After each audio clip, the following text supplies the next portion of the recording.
It'll be Coaster to inbounds the pass underneath his own basket. Over to Holmes. Coaster moving the ball up. Thomas to pick him up as he gets close into the zone.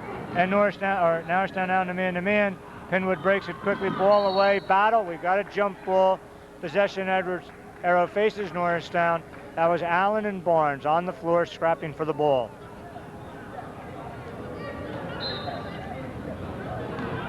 Allen handling the ball, moving up court. Holmes out to pick him up. Littlejohn's driving into the foul lane. Ball to Thomas. Thomas with a jumper off the rim, no good. Battling for the ball, Lucas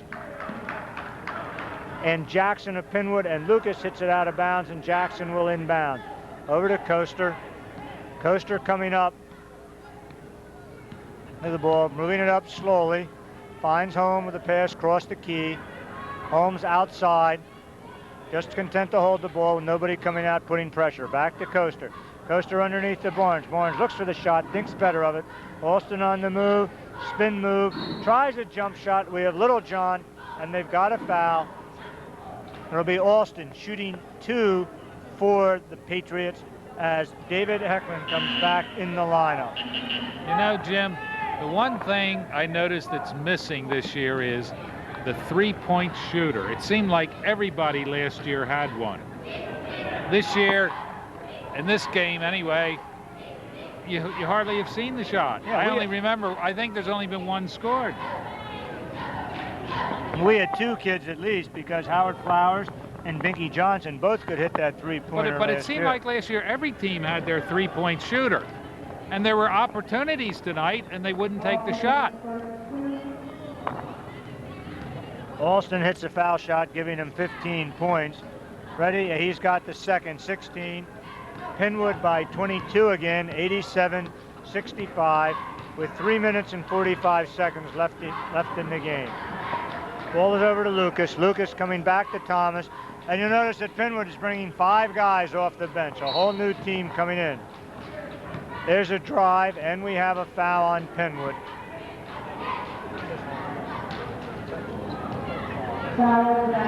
And here comes You know, Pennwood. you gotta like this. The coach probably knows he could hit 100 if he wants, but he's not doing that. He wants to get his younger boys in the ball game, and that's a good move. That's the kind of coach I like. And we have a couple players here that may have been on the JV team for Pennwood because number 12 and number 22 are not on our roster. 31, Orlando Harris is back. 45, Jim Smith is in. And number 40, Jason Farrell, a 6'1" senior, making his first appearance. Derek Perry misses the first shot, makes the second. 87-66 Pennwood, 3 minutes and 32 seconds left as Pennwood moves up court with the ball. Round the back spin. There's a fake, off the feet, and number 22, nothing but twine for the Pennwood scorer, 89-66. Heckman over to Thomas. Thomas on the drive, all the way underneath with a layup and a fast nice move. Shot by Jeff Thomas. Thomas is very, very quick. They need him in that game to accelerate the Jim, pace a little bit. Look how long he's gone without a foul. Yeah. And you don't get the steals that you did with some of the others with him. But see, I think in the early part of the game, he felt like he had to do it all. And in trying to do it all, he got himself in foul trouble. So another Pennwood player for whom we have no number, number 12, made a quick move to the left side of the basket, threw up the jumper, no good, but he was caught. He's shooting 2. First shot, no good, off the front of the rim. And how many teams, Frank, do you remember racking up 90 points against us last year? Oh, I don't remember one, to be honest with you. What a difference the pace must have been Friday night at Plymouth Whitemarsh, where both teams had a tendency to play a little slower than this game. You know, Frank, that's the other thing with a team like Pennwood. If they get you into that quick pace, you're playing their game, and it's all to their advantage. Ball comes in. Roy Green tried to make the spin move. Thomas on the foul with a steal. Tried to get the shot up, and we have the foul. Thomas will be going to the line for 2. But you know, a lot of times, Jim, we're trying to force the ball underneath where the man is open for that 8 or 10 foot jump shot. Instead of taking it, he's trying to take it into the basket. They've got to start taking that 8 or There's a 10 difference foot from last year jump where shot. everybody looked for that shot from that period, you know, and everyone could shoot it, and they did not hesitate. But you know, Frank, there's another reason. Last year, we had some battlers off those boards, and we got those second and third shots. Tonight, there have been very few times when we have gotten that second and third shot. Thomas misses both shots. Pennwood on the move. Ball almost stolen. Ball in the corner. There's Harris. Harris with a jumper. Strong off the rim. Rebound. Yes. That's Jim Smith, who in a substitute's role has come off the bench and done a good job, scoring 8 points. And Smith in his substitute role has also gotten 7 rebounds. But the big rebounder, Horse, as his name says, is Rich Barnes, who has 12 rebounds for Pennwood, and that's a good night's work.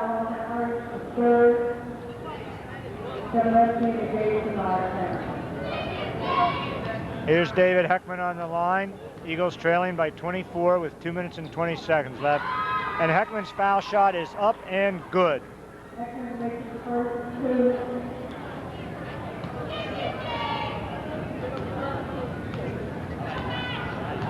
Ready with a second shot up. Off the rim, bouncing around, and it's good. And Heckman certainly has arch on that ball. Here goes Pennwood. Heckman playing man-all co-op, but the ball comes up to Harris. Harris down court, there's number 22, out to number 12. I have to give you numbers because I don't have names. There's Harris with a move. Strong move to the basket, ball up, around, no good. Rebound battle. Coming out is Green. Green on the move, and he is fouled by number 22. And there's something you don't want to see, Frank. Green and number 22 eyeing each other. There's 1 minute and 58 seconds left. 22-point differential. The last thing you want to see is a fight. That's for sure. Now here is another difference from last year. I don't know how many fouls we've missed tonight, but we certainly missed a lot more than we would have last year. There's another missed foul shot by Green. Yes, our foul shooting kept us in a lot of games last year. I think we were the best foul shooting team in the district last year. Missed 2. There's a steal, jump ball, possession arrow in favor of Pennwood. And Pennwood still wants to pick up that up tempo. You got to believe that in the back of their mind is trying to get to 100 points. Norristown with pressure. Here comes Harris. Harris breaks the press, moving up court, finds number 22, ball back, batted away by Norristown, out of bounds. It would be Pennwood's ball. Norristown foul shoot, Frank, 10 for 24. So they're well under 50%. You cannot win games with that kind of foul shooting. You're not going to win games. There's a rebound knocked in by Harris. And Orlando Harris, starter, coming in now off the bench, has scored 11 points. Norristown shot no good. Here comes a fast break, Pennwood. Ball on the move. There goes the give. And the move up. Ball is good. Number 22. And there's the 96-point margin for Pennwood.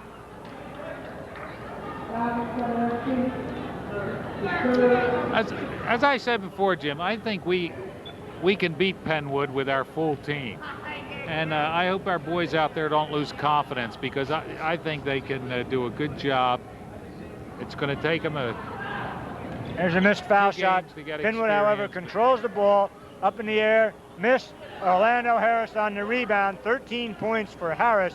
And Pennwood is now within 2 points of the century mark. Here comes Thomas. Thomas on the spin move. Looks and finds Perry. And Frank, there is a difference with Thomas. Thomas handles the ball well. He hits the open man well, and that's the big thing. Well, he has the peripheral vision that everybody on the team seemed to have last year. Yeah. He gets the open man, and they really need him in the back court there to trigger that and to move that. But see, I think he would, with Kurt Lever out there, he could really do a lot more. There goes Green. Green on the foul and makes it good. Third shot. And Frank, the foul shooting for Norristown, they're shooting 40%. You will not win games shooting 40%. There goes the ball, moved around, almost looked like a soccer game. Here comes Perry. Perry finds Thomas. Thomas finds Green. Green underneath with a left hand. 98-74. 45 seconds left. And you know what's in the back of the minds of every player for Pennwood. 100, 100, 100. There's 22 out. Ball over to Harris. Harris with a jumper, and he's got it. And Pennwood has got 100 points. Here goes Green. Green with a jumper. Off the board, no good. Number 40, Jason Farrell with a rebound. There goes a spin move, pass underneath. Hit by Chmielewski, knocked out of bounds. 13 seconds left. 26-point Pennwood margin. Ball out of bounds. Here goes Harris with a strong move underneath. He's got the no good. Around the rim, and Pennwood loses it out of bounds as we're down to the last 6 seconds. And the bleachers begin to empty as the fans, no doubt discouraged by this opening game, see the Eagles trailing by 26 points. Thomas with a long jump shot off the back of the rim. And there it is, final score. The Patriots of Pennwood, 100. The Eagles of Norristown, 74. Well, Jim, I'm not that disappointed. I know the score looks bad, but I've seen some good things tonight, and it's just a matter of getting a few games under our belt, getting a little more experience, and getting our full team out there, getting all the guys out there eligible and ready to play. Hey, Frank, let's do a couple quick things. Looking at tonight's game, a 26-point loss for the Eagles. Most people would say, well, you don't take any positives from a 26-point loss. Did you see anything out there that Norristown could feel good about tonight? Yeah, for one, if Thomas had been able to play the whole game, I don't think the difference would have been as big as 26 points. If we had shot, say, 65% from the foul line, I think it would have been a much closer game. And let's say we shoot 65% from the foul line and Thomas doesn't get into foul trouble. That means it would have been a close game without Lever and Mayers. So I think we're going to do all right this season. Next game, Wednesday night, here at home against Downingtown.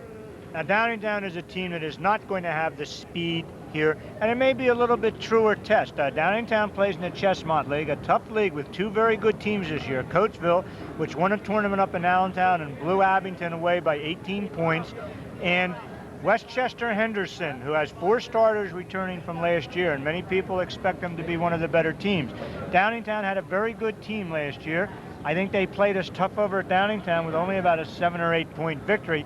So maybe we're going to find out a little bit more about our team on Wednesday. We'll see how they do and what they come up with for that game. I'm looking forward to that. I want to see how we rebound from 2 tough losses. Well, these are not league games, and it's a chance for a lot of the players to get in the game, for the coach to see what he has, and to see that down the home stretch, who are his starting 5 going to be and his first couple off the bench. Yeah, very definitely I don't think we're going to be able to keep up this fast pace all year. I think the fast pace is probably a little bit too much for us. Well, we don't have the experience we had last year to do that. We're going to have to depend more on those guys underneath doing some tough rebounding. Okay, ladies and gentlemen, that's almost it tonight from the Eagles Gymnasium. Eagles losers by 26 points. Some things to look forward to Wednesday, some question marks about the Eagles team. We'll see how they come back. Glenn Martin will be here very shortly with final game statistics. Frank Winkle, Jim Nelson will be back Wednesday night with a home game with Downingtown. Hope to see you with us at that point. We'd like to see a lot of you come out here and join us in person. And let's cheer for these young Eagles and see if we can bring them along so that by the end of the year, we have a tough team ready to compete successfully in the districts.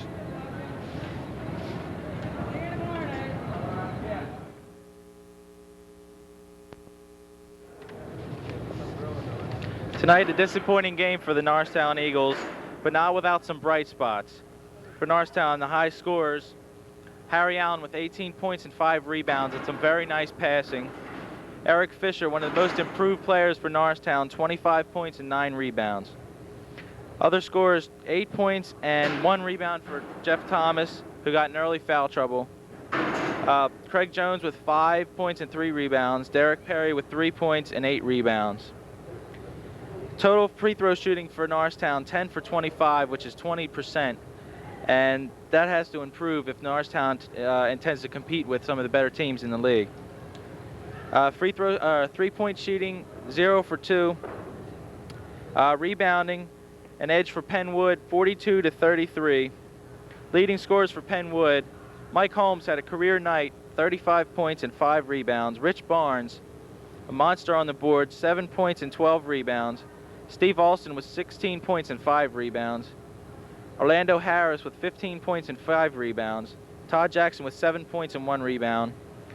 Matt Coaster with 6 points and 2 rebounds. Jim Smith with 8 points and 7 rebounds. Free throw shooting, 23 for 35, which is a little over 60%, which is very good. 1 for 6 three-point shooting. Final score from Norristown, 100 to 74 in favor of the Pennwood. Norristown drops to 0-2 on the season, and we'll look forward to seeing you against Downingtown on Wednesday night. I'm Glenn Martin, and stay tuned to this cable station.